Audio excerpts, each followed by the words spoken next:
ఐక్యరాజ్య సమితిలో పాకిస్తాన్కు భారత్ ధీటైన జవాబిచ్చింది. ఐరాసలో సాయుధ సంఘర్షణలో పౌరుల రక్షణ అంశంపై చర్చ నిర్వహించగా పాక్ రాయబారి ఇండియాపై తీవ్ర ఆరోపణలు చేశారు.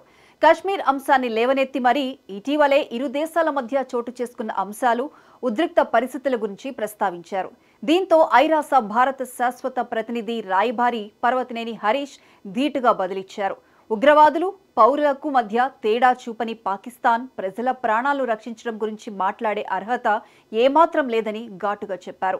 ఈ సందర్భంగానే పాకిస్తాన్ రాయబారి అసీం ఇఫ్తిఖర్ అహ్మద్ మరోసారి కశ్మీర్ అంశం గురించి మాట్లాడారు. ఈ క్రమంలోనే దీనిపై భారత్ ధీటుగా బదులిచ్చింది.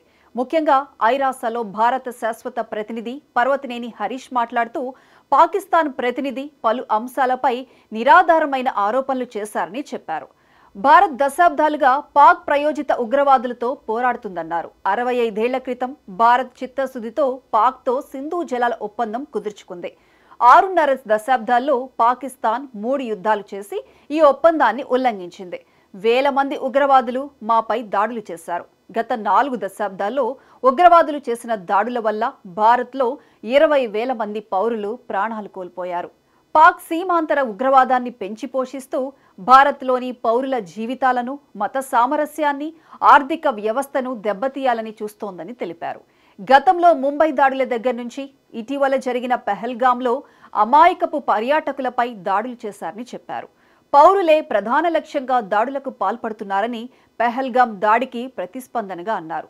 పాక్లోని ఉగ్రవాదుల స్థావరాలను ధ్వంసం చేసిందని చెప్పారు. అలాగే ఈ దాడుల్లో చనిపోయిన ఉగ్రవాదుల అంత్యక్రియలకు కూడా పాకిస్తాన్ ప్రభుత్వ, పోలీస్, సైనిక అధికారులు హాజరయ్యారని గుర్తు చేశారు.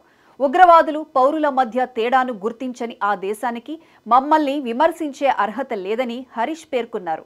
అంతేకాకుండా పాక్ చేసిన దాడుల్లో 20 మందికి పైగా మృతి చెందారని, 80 మంది గాయపడ్డారని గుర్తు చేశారు. గురుద్వారాలు, దేవాలయాలు, సైనిక స్థావరాలను లక్ష్యంగా చేసుకుందన్నారు. అయితే వీటిని భారత్ సమర్థవంతంగా తిప్పికొట్టిందని, ఇలాంటి ప్రవర్తన కలిగిన ఈ దేశం కపటత్వానికి నిదర్శనమన్నారు. అంతేకాకుండా ఉగ్రవాదానికి వ్యతిరేకంగా అంతర్జాతీయ సమాజం కలిసి పోరాడాలని పిలుపునిచ్చారు. అలాగే ఉగ్రవాదులకు ఆశ్రయం కల్పిస్తూ రక్షణ కల్పించే వారిపై కఠిన చర్యలు తీసుకోవాలని హరీష్ ఐరాస ప్రతినిధులను డిమాండ్ చేశారు.